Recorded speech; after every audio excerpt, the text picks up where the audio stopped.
Welcome to the 1 to 9 podcast for interesting insights and knowledge from animals and other beings within multidimensional realms. Hi, Diana. Hi, Karen.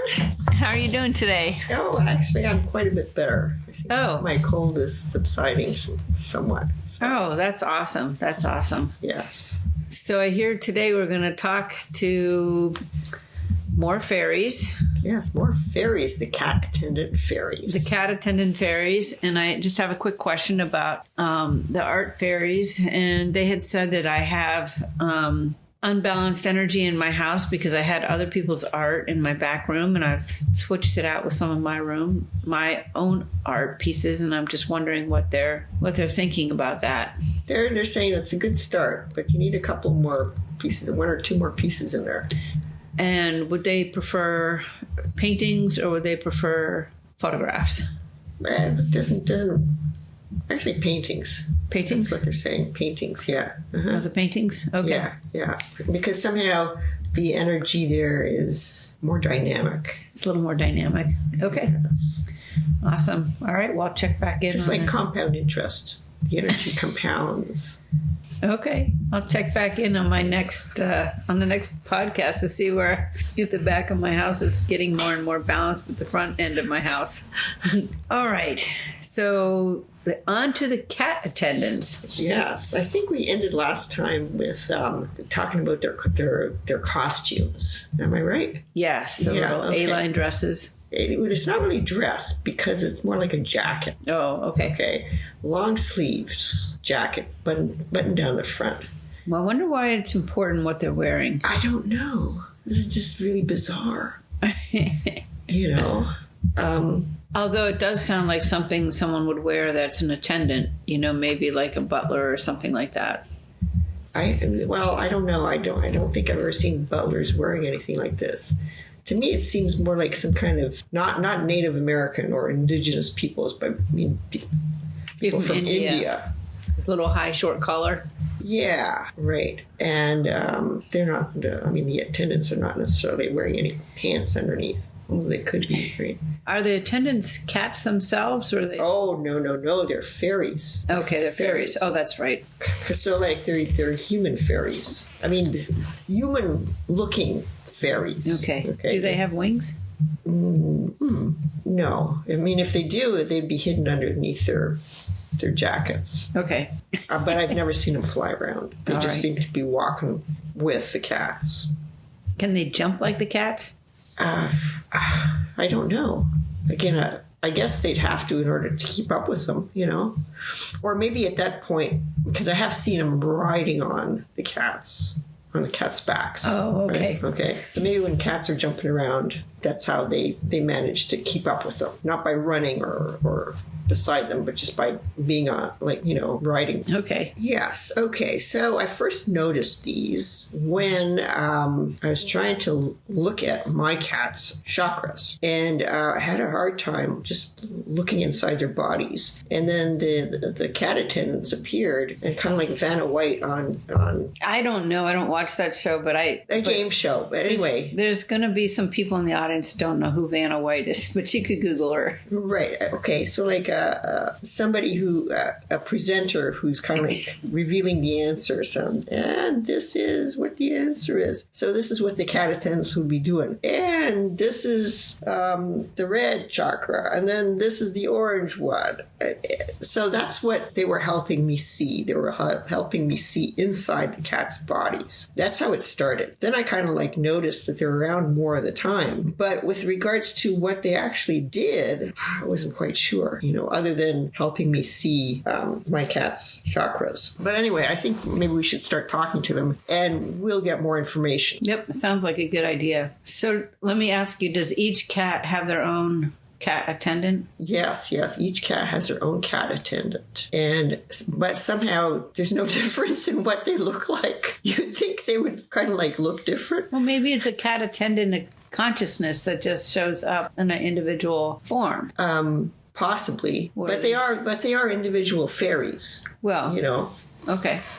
In a similar form. Mm-hmm. At least the form that I see. Other people may not see this see their forms quite like I see their forms. So what happens to the fairies when the cat crosses over? Oh, that's a good question. Ask them. Yeah. They're saying they actually help them. They're kind of like facilitators for that. And then the fairy just disappears, or does the fairy? Well, yeah, kind of, because once you get to that point, the cats that have passed over don't really need them anymore. So then the fairies go off to their special area where they're reunited with various other fairies and then sent off to do various different things. So they don't become, depending on what they want to do. So they don't necessarily become a cat attendant again. No, but that's their specialty. Okay. Okay, so they could become cat attendants again. But if they wanted to, they could become other kinds of fairies. Okay. And when a kitten is born, is that when the attendant shows up? Or does it wait till it's done? No, that's when the attendant shows up. And this is actually kind of interesting. The attendant is in the process of growing him or herself. I say him or herself because I don't really know if they're male or female. They could be just like some kind of in-between, androgynous kind of attendant, right? So they get their baby attendants and they grow up with the kitten. And the baby ones are kind of like more playful. Oh, that's very interesting. So the baby fairy cat attendants are bestowed upon a kitten and they have a lot more fun. Yeah, they have a lot more fun, right? So does that kind of, like, what happens? Like, a lot of times I feel like my cats, they tend to have a lot of fun till they're like 3 or 4, and then they kind of chill out and are happy to sleep all the time. Well, see, that's when the attendants also grow up. So they don't want to play so much. Well, if they're not playing, what do they want to do? Why not play your whole life? Well, I don't know. Maybe they get tired of it. I think they get tired of playing the same things. Playing cat games is boring, in other words. Yeah. Strings and little mice. Yeah. Maybe, okay. They're saying that they would actually like it if they would be taught other things. And they mean the cat attendants or the cats? The cat attendants, which of course is transferred onto the cats. I mean, they're in a more protective mode, the cat attendants. Mm-hmm. They're kind of like guardians.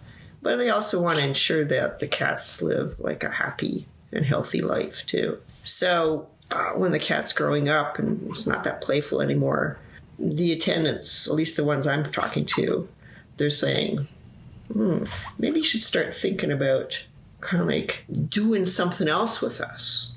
Like communicating with us more on a more intellectual level. The cat attendants or the cats? Both. Both. Yeah, Okay. both. Because, I mean, whatever you're saying to the cat attendant is also, you're saying that to the cat. I mean, I had not thought about this before. I had thought that perhaps, like the cats I have, their interests are not that diverse. They're interested in food. They're interested in mice. They're interested in the outdoors. They're interested in birds. And that's it. But that's only my opinion, right? But the cat attendants are saying that, well, maybe you should start thinking about actually communicating with your cats about things other than these basic things that you think your cats are interested in. Well, I have 2 cats, Ollie and Ellie. Sometimes you hear Ollie on the podcast or he's purring away. And Ellie, I'd be curious, Ellie seems to be very happy to be a cat, but she's a couple years younger than Ollie.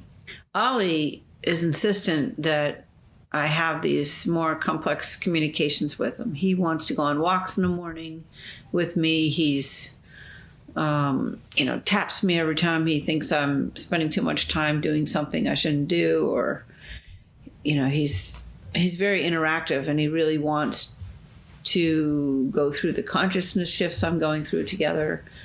And I'm just wondering if the cat attendants can explain a little bit why there'd be such a difference in the 2 cats, and is there something specific that maybe the cat attendants could tell us on behalf of the cats? I mean, is it easier to communicate with the cat attendants? And maybe I'm asking too many questions. Well, okay, in certain cases I found it easier to communicate with the cat attendant, but you're talking about a difference between the two cats. Are you talking about your two cats? I'm talking about my two cats, but maybe that could be extrapolated to any cats.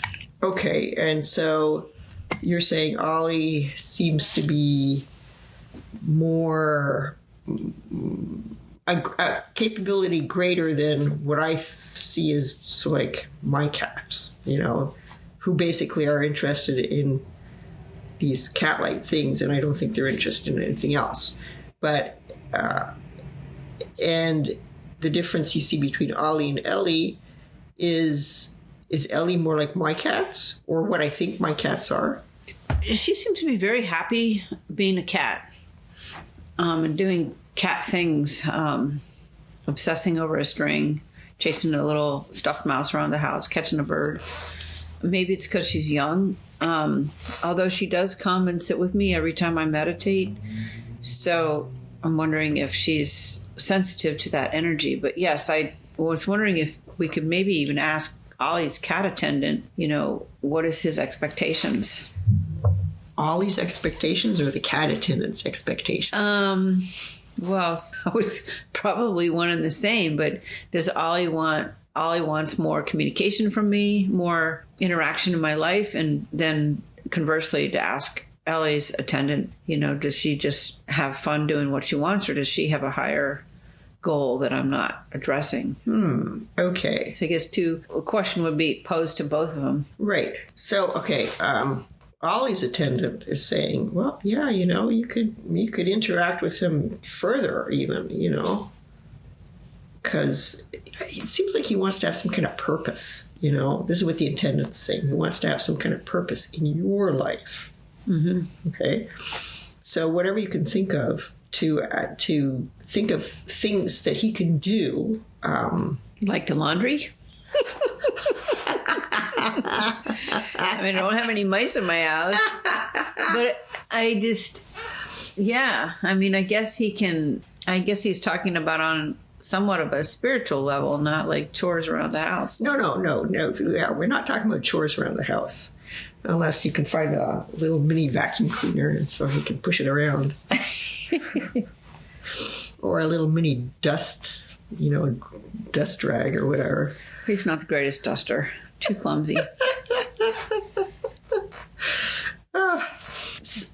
Okay. So he's talking about on a spiritual level. Spiritual or emotional, but not necessarily so like mundane, everyday tasks. Right. Okay. That would enhance your life. Okay. Mm-hmm. This is what Ollie's interested in. Now, Ellie's attendant, he's saying, she, whatever, is saying, well, just let her play for a while. That's what she wants. Time enough for other things, when she grows up. And then she'll let you know what she wants to do. Now, Ellie and Ollie used to play together a lot more than they do now. And sometimes that makes me really happy. Does that count if Ollie played with Ellie more? Would that help? Would that help him achieve his goal? Yeah, to know it makes me really happy when they do that. Only if it makes him happy at the same time. Because he's not going to be doing something that only makes you happy. Okay? Well, I would assume playing with Ellie would make him happy. He's the one that asked for Ellie. Well, yeah, there may be times when playing with her would not make him happy. So okay. I have a whole nother set of questions for cat attendants in general. If a cat is not feeling well, can the cat attendant be helping facilitate healing? Like, for instance, Ollie has sort of like an asthma condition, and can the cat attendant assist in that? Does it assist in wellness, or is it just? I guess I'm still not sure what the cat attendants do for the cats. Well, you said they protect them, but there's a whole lot of cats that get killed still. Yeah, I know. Yeah. Well, there's a whole lot of people that get killed too. Well, a whole lot of other animals get killed also. Yeah. So they're saying that, yes, ideally, this is one of the things they would like to be doing. Okay. But it's dependent upon a host of things. They can't do everything themselves. See, if a cat is if their cat is ill, right, they cannot go ahead and heal the cat on their own. They need lots and lots and lots of help and direction, And that would generally come from me, like a cat. What do you call us? What are we supposed to be called? Like the cat owners, cat masters, cat servants? Well, okay.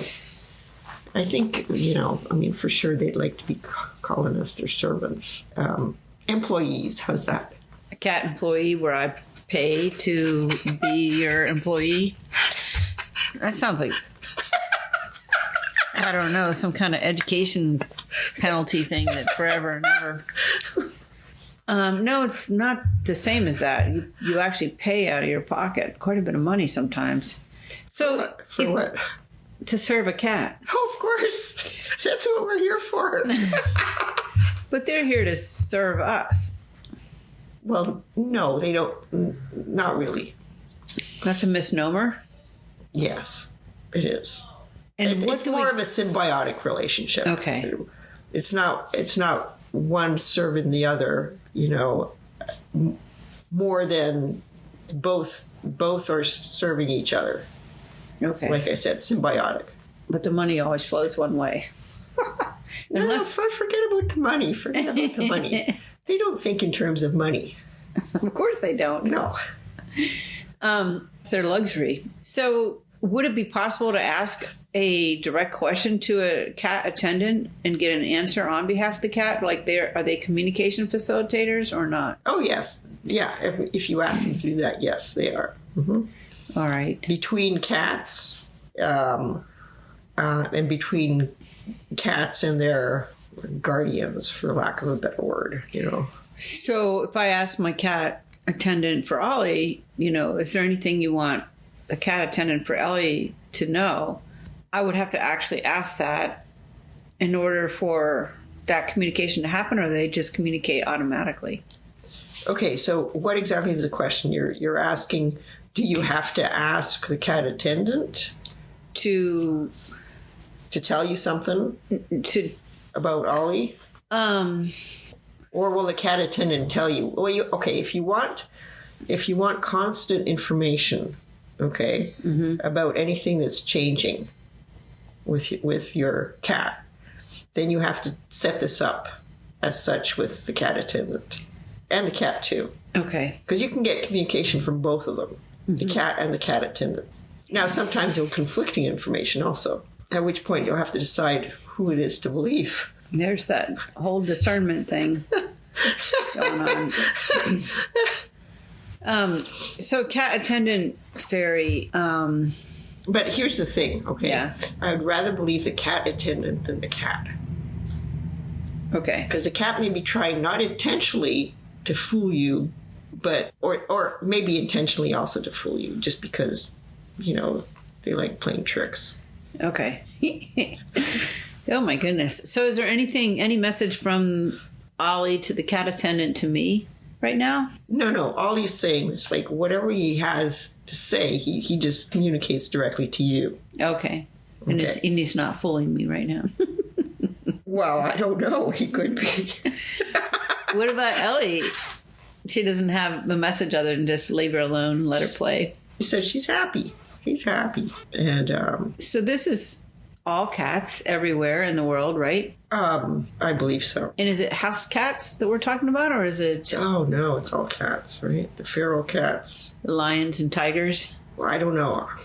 Okay, I don't think so. Okay, so we're talking mostly like the domesticated... The small, I think size has got a great deal to do with this. Okay. And what about... Would you like to talk to the attendants of your cat fairies? I mean, your cats? Well, yeah. I mean, they're the ones that are actually telling me that I should be communicating on a higher level with my cats. I shouldn't be just assuming that they're satisfied with their what I'm calling cat activities. Mm-hmm. They want more. Yeah. Diana has 3 cats. I only have 2. Well, yeah, okay. The third one is a new cat, right? And she's got a cat attendant also. But and What I'm going to be working on now, through the cat attendants too, is to have a harmonious relationship between all the cats in my household. The cat attendants are telling me that, yeah, they're working hard to bring this about. But it's kind of like, what's the word for it? When you're when you're corralling cats. Oh, herding cats. Herding cats, right? Yeah, herding cats. Okay. So, but the cat attendants that are presently now with these cats, they get along with each other, okay? And they want the cats to get along too. So, like I said, they're going to be working hard to make that happen. All right, awesome. Yeah. Now, what about dogs? I mean, I don't want to throw us into a curve, but do dogs have attendants too? Yeah, it looks like they do. Similar kinds? They've got sort of like a different costume on. I can't tell you what it is at the moment, but I just know it's different. It's not like the cat attendant costume. Mm-hmm. But their function there is kind of like similar. Very good. Is there a collective consciousness between the cat fairies that has a message for us? Yeah, they do have a collective consciousness because they're not really individuals. Just like the art fairies, they don't have individual names. Wait, I thought they were like named after the cat that they're... Yes, exactly. They're right. named after the cat. Individual names apart from the cat. Mm-hmm. Because they're closely tied to the cat. And so once their role disappears in that the cat passes on, they kind of like merge back into a collective state of being until they're assigned a new job mm-hmm. or a new role. And like I said, it doesn't have to be a cat attendant. But do they have a global message for us, or just like what is it that they would like us to know about cats, or is that not something that they think of? Oh, they want us to know that just like with all other animals, we should be treating cats as sort of like entities that have consciousnesses, and they're not just sort of like playthings for us. Mm-hmm. We don't own them. They've got their own minds and their own lives to live and their own experiences. Well, anybody knows a cat kind of can see that. Yeah, but they're saying all animals are like this. Yeah. So the cat attendant, we should be conscious of that, of all animals. Yeah, even the ones that we eat for food. Like the fishes in the sea? Well, yeah, fishes in the sea and various other animals. Is that kind of... This question may be really random, but is there a reason why most of the world has agreed not to eat cats? Do the fairies have that answer, or is that for a different... Well, okay, so they're saying that the basic reason that most of the world has agreed not to eat cats is because humans find them useful, Did you hear that, Ollie? We find you useful. Yeah, in terms of killing rats and mice, to make our food supply, the human food supply, more sanitary. That's a pretty basic use. What about... And then companionship. And bringing... I read once about the consciousness or the vibration of a pet really adding to your life, like we talked in the last podcast about the energy of the art adding to your life in the room. And a cat vibration or a dog really could apply to any pet, but a cat or a dog, when a cat's purring or a dog is wagging his tail, it's in a very high vibrating state. And so beyond the mice and companionship, they actually can possibly lift the energy of a household. It's my understanding, and I wonder if the fairies could speak to that. Oh yeah, definitely. I mean, but it's kind of like they can't make any blanket statements about this because it's basically it's very individual and personal in terms of how one cat the relationship of one cat to one or two humans. Okay, it could within the same household, it could be completely different. One cat could have a different relationship to one person in that household. That same cat could have a completely different relationship to another person in that household. So it could lift the energy of one and not even affect the other one. Right. Or even bring it down. Yeah, exactly. That's all they can say about that, because because it's so individualistic.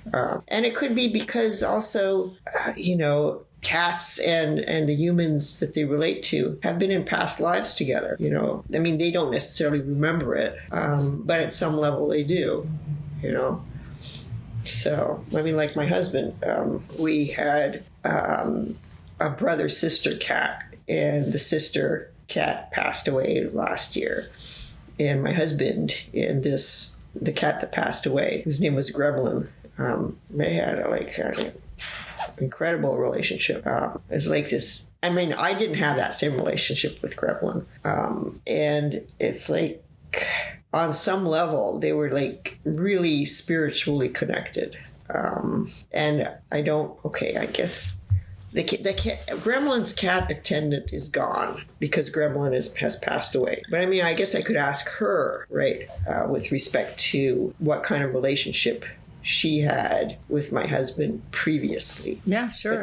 But that's kind of like another thing. Another thing. I'd have to do something else. Not just, okay. Back to the fairies, the cat attendant fairies. Yeah. Is there anything else the cat attendant fairies would like us to know about them that we haven't covered yet? Well, in that even though they may appear kind of staid and kind of like, what's the word for it?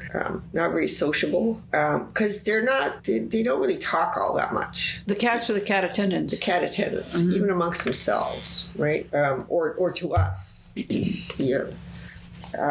So they don't want us to think that they're like not fun or not sociable or not caring, but they are really, But that's just the nature of them, and the nature of their role is that they're there for their cats to protect them, to facilitate communication, and to ensure their happiness and health, which they try to do to their utmost capabilities. So what happens, like I've had a number of cats over the years that have actually gotten run over.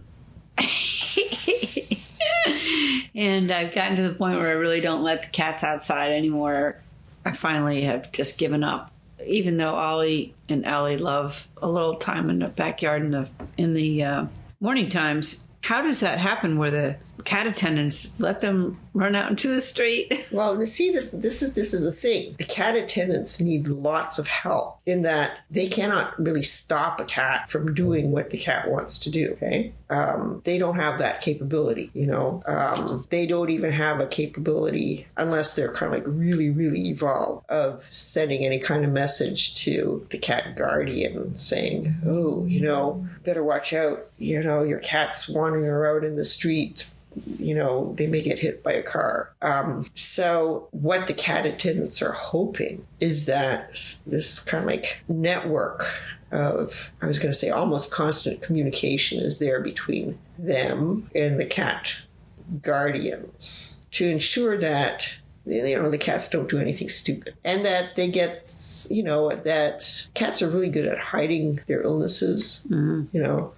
So cats attendants try to give the guardians sort of like little hints of what's going on if there's something going on with the cat. Okay, interesting. Do the cat attendant fairies know the cat diva? They know of her, just not personally, right? They know there's like there's the cat diva god. Okay, so what are they saying? They're saying that it doesn't really have that much, the cat diva doesn't really have that much relevance to what they do every day. Yeah, you know what I think I'm going to do? I'm going to ask my cat attendants and also the cats what kinds of things they feel they should be doing here I mean, do they have specific roles to play that aren't being fulfilled yet? Mm-hmm. Because I'm kind of like reminded of a cat. No, not a cat. A dog that the animal communicator I have worked with has, and who had passed on. And apparently, you know, in this dog afterlife, her dog has the role of sort of like showing newcomers the ropes, instructing them on, guiding them on what to do after they've passed on. So yeah, that's the dog's role now. But the dog has passed on. So the dog has passed on. Yes. Mm-hmm. So he's working with other animals that have passed on. So do you want to ask your cats right now? Can you ask them right now, or do you have to ask them later? Cats and cat fairies. Or I think I'm going to ask them later. Okay. We'll need a report back. Yeah. Because it's rather an involved question, because I don't think they've ever asked this of themselves before. Well, that's the beginning, I guess, of a more complex life, is just having the opportunity to ask, well, what would I do given the facilitation to do that? Right. Yeah. Okay.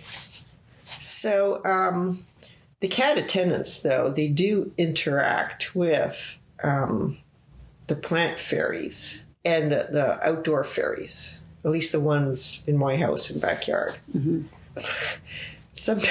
So, I mean, they're pointing out, so like plants for my cats to eat. Mm-hmm. And the plant fairies are, or the cat? The plant fairies are, mm-hmm. Right. And I think sometimes maybe they play tricks on them, saying they should maybe eat a certain plant, which causes them to throw up. Oh, yeah. Does that happen in my house? Because I got several plants here that Allie in particular likes to eat and then throw up.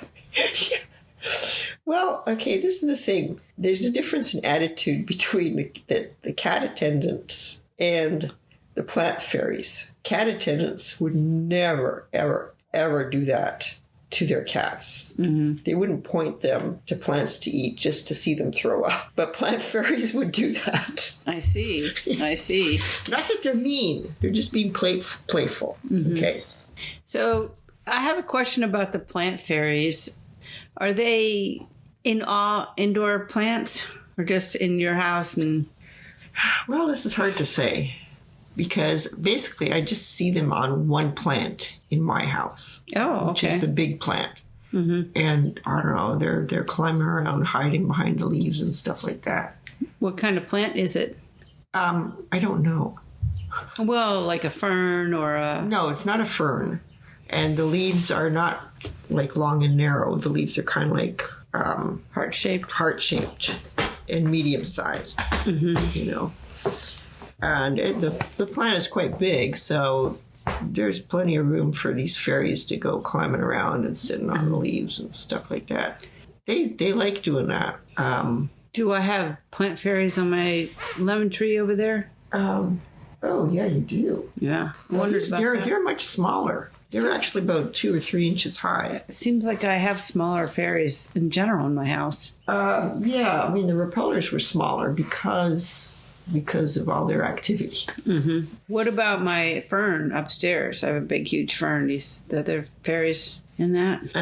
Seems like a great place to hide. Yeah, there are. And they're similar to the smaller ones here, except they're a little bit bigger. A little bit taller. Mm-hmm. Okay. So fairies can be very specific in size to the plant that they're in. But they could be the same kind of fairy, mm-hmm. Right? In that, and the only difference is their size. About how many fairies are there? Plant fairies or just fairies? No. Total? Fairies like in that lemon tree over there. Oh, I don't know. I was going to say maybe like 20. Wow, that's a lot. I know, isn't it? Yeah. That's a lot of fairies. And they're just hanging out there. Mm-hmm. Now that particular tree goes inside in the winter and outside in the summer. So are they happy about that? Oh, they love that. They don't like being cold. really. So they're happy to come in the winter. Oh, yeah, for sure. For sure. What about this palm tree? Yes, there's some there too. Not as many. Okay. Maybe like, I was going to say 5 or 6. All right. It's a little bit small right now because I cut some leaves off, quite a few leaves off of it recently. Yeah. I think some of the fairies have gotten a little bit disgusted with me because some of my indoor plants, I don't water all that much. Oh, so they like healthier plants? Well, yeah, of course they like healthier plants, yeah. And since their role is kind of like the cat attendant role in that they're there to ensure the well-being of the plant, right? To protect the plant. Now, do they do that energetically? Yeah, they make the person who's not taking care of the plant feel bad. No, the guilt pangs of not watering your plants on time comes from the fairies? Yes. I mean, they wish they could do more, like it's something physical, actually, but they can't, like make you trip. Mm-hmm. Oh, or hit you.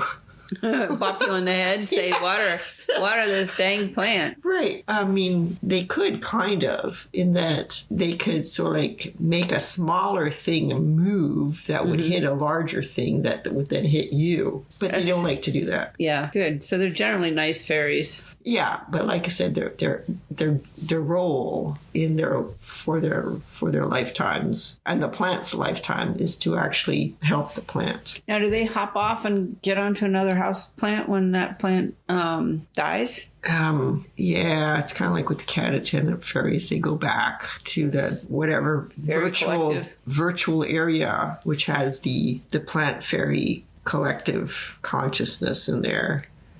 And then they're kind of like reassigned. Mm-hmm. Now, are there some environments in homes that fairies are even happier in? Oh, yeah. They love homes which are kind of like have a greenhouse-like quality to them. Oh, nice. I'm in that, all the plants are well cared for. The humidity is great. I mean, whatever the plant needs is there. That's their dream. That's their dream home. So if I or anyone had a greenhouse, the fairies would be they'd everywhere. be overjoyed. Yeah, but there'd be just tons of them. Not necessarily tons of them, because every plant only has as many fairies as it needs to take care of it. But still, there'd be a lot of fairies because they'd be happy. They'd be happy, right? But if you go by my way of thinking, right, or my way of analyzing the number of fairies, you'd think that perhaps a plant that isn't doing well would have more fairies because it would need more fairies to take care of it. But that's not really the case.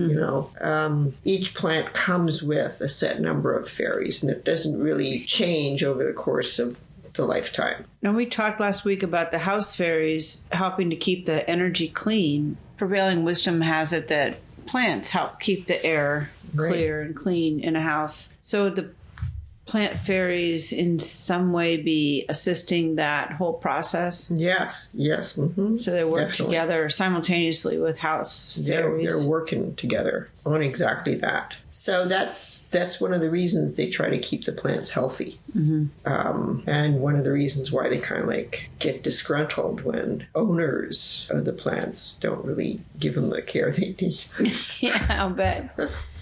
So I was thinking that your plant in your house might be a philodendron or something, like a large split-foot. No, I don't think it is, because I'm pretty sure philodendrons are toxic to cats. Oh, and you only have plants in your house that cats can eat. Well, that are non-toxic. Right. So, yeah. And so, which brings me to another point, which the plant fairies want me to talk about. I'm not quite sure why, is that they think it's really important for... The plant fairies think it's really important for cats to eat grass. Okay, this is it's really important. So either you pick grass from outside, or let your cats outside to eat grass, or grow grass for them. Is there a particular kind of grass? Grass that's not been treated with any fertilizers. That would not be good. But that's not a type of grass. No, it's not a type of grass. They're saying, just what we think of as regular grass. All right, that's fine. It's probably a lot of varieties. Although I do buy oat grass and wheat grass, and that doesn't quite look like the regular grass that you see growing on, your lawn or in your backyard or on the green spaces by the sidewalk. But are the plant fairies saying that that's the best grass that's a good grass for the cats? No, they're saying all grass is good. Okay, all grass is good. Yeah, all grass is good. And they work, they're really insistent upon this,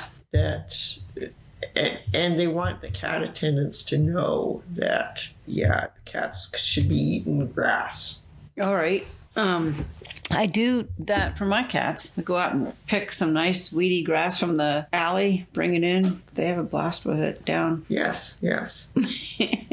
But not year round. But you can actually find little sprays of grass growing pretty early and pretty almost year round out there. Right. But I guess some areas would be easier than others. In fact, I notice sometimes that the grass in wintertime up in the northern areas of the United States can be very, very green. So you probably can go out and just grab some and feed it to them. Lawn grass and stuff. In places where it's below freezing? Well, grass... I grew up in Erie, Pennsylvania, and our grass there would sometimes get covered by snow. But when the snow melted, it was green as could be. So, yes... you could access it year-round if you were called to do so. Okay. So that was my experience. In the South, it seems like it's a little different types of grass they plant, and they can get scorched out by the sun and destroyed by the winter. But even so, you can find green grass on the weeds in the weeds year-round down here. Right. So that's one of the things that the plant fairies wanted to say. Okay. The importance of grass. Now, are the plant fairies inside the same as the plant fairies outside? They're cousins. They're cousins. Yeah. And are garden fairies their cousins as well then? Yes. They're cousins. They're all cousins. They're all cousins? It's all one big family. So, and the backyard... in the front yards, if they have trees in them, they have plant fairies. There's tree fairies too, Tree fairies. Yeah. All right. Well, if you have like flowers, there's flower fairies. They're probably, this could go on, right? Yeah. There's a lot of different kinds of fairies. That's right. There are. And they're saying that they're not necessarily different types of fairies, even though they're attached to different kind of like plant beings. Mm-hmm. They're all related, but the main difference is their size.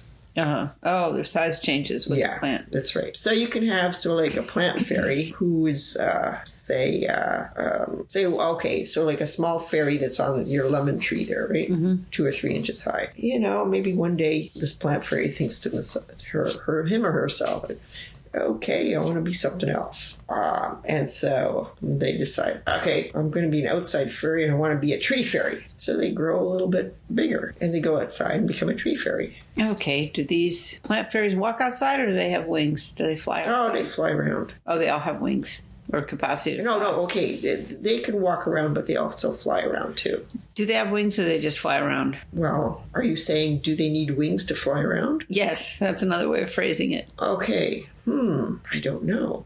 They're saying, okay, you may see our wings or you may not. Mm. But whether or not you see them, it doesn't really matter because we can still fly. So when I'm taking pictures, lots of times I use a macro lens. I'm working with a lot of times with flowers, sometimes with just plants. And I feel like I'm taking pictures of fairy habitats and fairies, but they always show up as like little glowing spots of light or fuzzy spots. It's like a blur. You capture a blur or a special glow or something that looks like a portal, like there might be a fairy habitat down there. And that's what my camera captures. And I feel like that's what they are. And I'm just wondering, when I'm photographing a plant and I capture something like that, is that a fairy or a fairy habitat? Yeah, they're saying yes. In most cases, it is. So occasionally I get it wrong, but most of the time I get it right. Right. Yeah. Mm-hmm. And what they're saying is that whatever your camera captures, that's what you yourself are seeing. Is that what they're saying? Kind of what they're saying, right? Or they're also saying that the camera can only capture so much. Because it's not multidimensional enough? Is that why I can only capture the light and the spaces? Cameras are designed for the 3D world. Mm-hmm. I don't know if there's any kind of camera-like apparatus that has been invented to capture things On a more multidimensional level. Yeah. Well, they don't know that either. Well, there are cameras that claim to capture auras. Right. But again, that's just capturing energy, light and energy, not really not really that much different than what I'm doing, but it is able to. But you also have to remember that whatever energy or that is in the flower fairy, somehow it gets it's not only reflected as what you were seeing in your photographs, what you thought were fairies, but also the energy kind of like infuses the whole picture. Mm-hmm. Does that make sense? Yeah. So the energy infuses the picture, and then that energy stays with the picture? Yeah, it stays with the picture. It's like captured in time. Mm-hmm. And so pretty much every time I take a picture of a plant or a flower, I'm capturing, not every time I take a picture, but every time I feel like I've captured this fairy energy, I have to a certain degree. Yes, you have. You have captured it at a point in time. And this is, I guess, kind of interesting because I hope this doesn't contradict what I said earlier in the previous podcast, but it seems like this is what they're telling me now. Like whoever's looking at that photograph can feel that energy. And so like if it does something positive to the viewer, then the viewer enhances that energy, but not necessarily with the photograph. You said that was the art, but we're talking about most of the work I'm talking about now is the capturing of the plants. Right. And so it enhances the energy of the actual flower fairy in the plant. Not the photograph, but the flower fairy. Right. So even though the flower may be dead by that point, Yes, most likely it's dead. But the flower fairy then, well, there's a... You have to understand also that the energy, like when, say a cat passes on, the cat attendant goes off into the collective. I mean, their energy never dies, right? The energy's still there. It just gets transmuted into a different kind of role. So this brings me to another question about the plants then and the plant fairies. It is, as I watch plants bloom, I'm particularly interested in flowers and the energy they give off. I guess the first question is, are there fairies that are different in flowering plants versus green plants, like in the flowers themselves? Oh, yeah, there are. And a lot of flowers have the propensity to all bloom at the same time. Like, I don't know, it's daisy season and daisies are blooming all across the earth at the same time, forming these huge grids, sort of, in my understanding, big energetic grids. And these fairies that are all with these little possible daisies, are they part of this grid, this energetic grid that surrounds the earth, or are they not that involved in like something as simple as a daisy who might, one stalk, it's a bloom and it's gone? Oh no, they're all involved, right? Except, this, like if you think of most flowers are actually smaller than the plants that they're a part of, right? Mm-hmm. So the flower fairies would be kind of like really tiny. But it's the tininess of themselves that actually makes for their power, because each flower's got a tiny fairy. Mm. And if one plant has lots of flowers, that means there's lots of tiny fairies. That's very interesting. So if there's the grid can be within the plant itself, because there's lots of fairies in that plant blooming at once on little blooms, and then if you have grids around the world of flowers blooming. So is there any like amplification of that energy by these grids, or by like having a bunch of fairies and flowers bloom at once? It's kind of like an ebb and flow, right? There's certain seasons when the flowers or particular plants will bloom. And that's why kind of like not everything blooms at the same time. And there's different seasons. Mm-hmm. around the world also. So it's you're talking about increasing in amplification or just... Well, to have so many things bloom at once, there's a little amplification, but then the blooms fade away, and so the energy kind of dies down.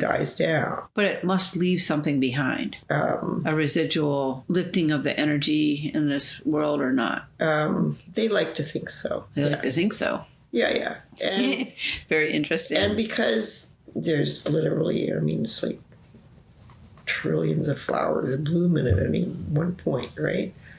Or more than trillions. Yes, something is definitely happening. So back to houseplants for just a second, or maybe just to kind of wrap up. Is there something that the houseplant fairies would like us humans to know? Be good to your plants, both inside and outside. Talk to them. Communicate in other ways. Send good energy out to them. They're your friends. We're your friends, meaning they're telling me we're your friends. And if you grow things like herbs or vegetables, hey, they want to be eaten. So go ahead and eat them if you grow them. Of course. Eat them if you grow them. Mm-hmm. Can fairies actually increase the energetic value of the plants that you're eating? If there's a whole bunch sure. A whole bunch of fairies around a carrot, it's going to be a much higher vibrating carrot. Yeah. And, okay. You're not going to get a whole bunch of fairies around a carrot. You're going to get one fairy, right? Mm-hmm. You can't, there's not going to be more, you can't make more fairies per carrot. So it'd be per carrot just to increase the vibration. But you often have But you can make the existing fairies happier. Okay. But and how do you make them happier? Yeah. Do they like little garden ornaments? Yes. Oh, okay. Now, depends, right? Depending upon circumstances, right? They do like to be eaten, but some of these eaters, they kind of view as pests, kind of, right? Like birds, or they will peck at the seeds, squirrels, chipmunks. They don't really view them as pests, right? Because they're existing with them, but they feel that sometimes the birds and squirrels are not actually treating them very nicely. Mm-hmm. Okay. I know from experience of growing lots of vegetables that sometimes a squirrel will come and take one bite out of a cucumber. Yes, I know. And they hate that. The plant fairies hate that. That's funny. That's why they were saying they're pests. Mm-hmm. That's interesting. Is there any last messages? Last messages from the plant fairies. Or last few messages? Well, we're all out there. We're in the plants. We're in the trees. We're in the flowers. We're in the soil. Notice us. Communicate your gratitude to us in some way, and we will do the same to you. So, all right. Thank you, plant fairies, and thank you, cat attendant fairies, and a little nod to the dog attendant fairies we didn't really talk to, but I'm assuming they're going to be similar to the cat fairies and what they do. Yeah. And I think we have a few more fairies on standby for next podcast. Yes, we do. Okay, we have some of the fairies in my house, which are a little bit different than the repelling fairies in Karen's house, although I seem to see some repelling fairies in my house also. But there's also the house gnomes that are in a house in the country, actually on Chincoteague. So, and they seem to be quite different than the fairies that we've talked about already. All right. And that we've talked with. Sounds cool. Can't wait. Thank you, Diana. Thank you, Karen. Yes. Thank you, fairies. Yes, thank you, fairies. That's all for this episode of the 1 to 9 podcast. Thank you for listening, and please sign up for our newsletter at 1to9podcast.com.